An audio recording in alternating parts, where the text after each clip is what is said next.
Olá, prezado estudante, tudo bem? Seja bem-vindo à primeira videoaula do módulo 1, História da Ciência e o Ensino de Biologia.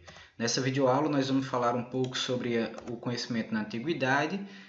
O conhecimento é uma jornada inerente à existência humana, tão vital quanto respirar e se alimentar, né? Não há uma sociedade que existiu ou que exista na Terra que não tem elaborado formas de conhecimento. Então, portanto, o conhecimento ela é uma produção cultural, mas que é inerente a essa condição humana. E nós podemos dizer que na Antiguidade as primeiras formas de conhecimento que o Rubem Alves vai tão bem falar de que e o Mário Sérgio Cortella também fala um pouco disso, de que essa tentativa de explicar e ordenar o mundo, né? Então, as primeiras formas de tentativa de explicação e ordenação no mundo, na Antiguidade, a gente vai ter as mitologias, a astrologia e a alquimia, né? Que, para além da discussão se tem validade científica ou não, são formas de conhecimento válidas num contexto cultural específico, porque todo conhecimento ele só tem validade num contexto cultural específico. A observação dos fenômenos da natureza é o que vai estimular essa produção do conhecimento, né? Então, quando o ser humano se consegue observar esses fenômenos, vai tentar explicá-lo, né? E a antiguidade, a produção do conhecimento na antiguidade, ela é caracterizada pela filosofia. E a grande preocupação da filosofia é entender o que é, né? Diferentemente da pergunta científica, que é como que funciona, como é que acontece, né? A questão filosófica, ela quer saber o que é que está por trás, né? Do que é constituído as coisas, né? Nós temos aí os filósofos pré-socráticos que todos os autores consensuam ser os mais importantes de se citar, onde a gente tem uma jornada, enfim, uma evolução na construção do conhecimento, e a gente vai vendo, por exemplo, em Heráclito, Heráclito afirmava de que é impossível conhecer a realidade, pois tudo está em movimento, né? Tudo está em movimento. Então, à medida que eu descrevo, compreendo alguma coisa nesse momento, no segundo seguinte ela já mudou. E aí, portanto, ela já não é mais a mesma coisa.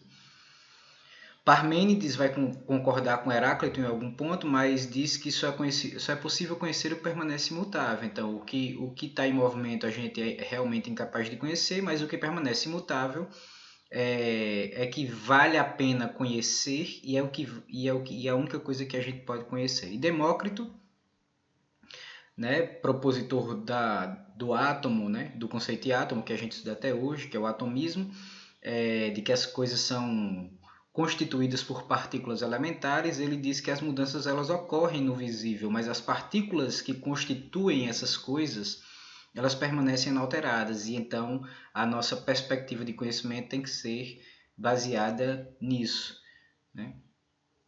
Logo em seguida vem Sócrates, né?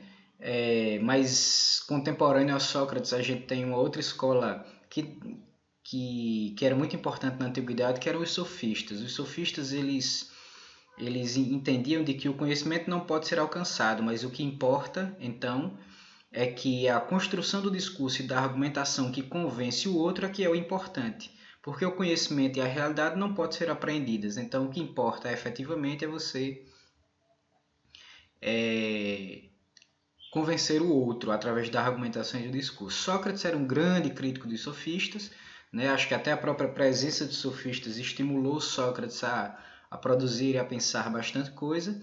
E Sócrates ele vai dizer de que a filosofia não se ensina, porque os sofistas cobravam por essas aulas de discurso e argumentação e retórica, né? O Sócrates diz que a filosofia não se ensina, ela nasce das inquietações dos indivíduos diante do mundo, e a função do filósofo é ajudar o indivíduo a dar à luz a esse conhecimento. A palavra maiêutica vem do ato, né, de dar à luz, que era a função da mãe dele na sociedade ateniense, e a mãe dele era parteira, e ele entendia de que o filósofo tinha essa função muito parecida né?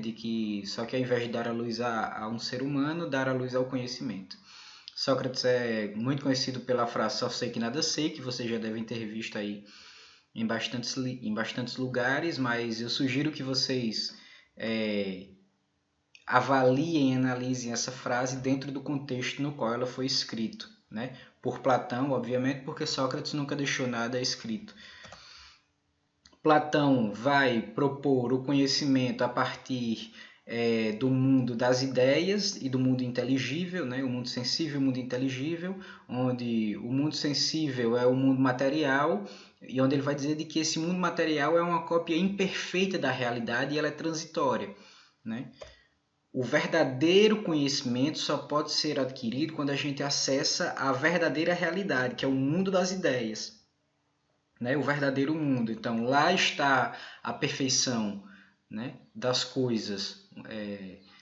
E quando a gente acessa esse mundo das ideias é que a gente pode ter acesso ao conhecimento e à realidade de fato. E ele diz que esse mundo das ideias, que ele chama de mundo inteligível também, é um mundo permanente, né? E onde nós podemos alcançar a realidade. Aristóteles foi discípulo de Platão, né? Também concordava com Platão em algumas coisas, discordava de outras, e vai dizer que a realidade é formada pelo acúmulo de graus, né? E que além da razão, para conhecer é necessário a intuição, que ele vai dizer que a intuição é um tipo de inteligência mais sensível e mais sutil, que consegue harmonizar tanto a razão, essas duas dimensões da existência humana, que são a razão e a emoção. Então ele vai dizer que para além da razão é necessário também a intuição. Aristóteles é um dos grandes contribuintes do pensamento racionalista, né? E vai estabelecer as categorias, vai criar os silogismos que vão dar origem ao pensamento dedutivo, né? A lógica dedutiva, e contribuiu bastante para o pensamento racionalista como a gente conhece hoje. Então, por fim, o conhecimento na antiguidade, a gente pode dizer que ele estava compreendido nessas duas categorias, uma que os gregos chamavam de episteme, que significa conhecimento testado e validado, e doxa, que é o conhecimento popular, opinião, né, saber de senso comum.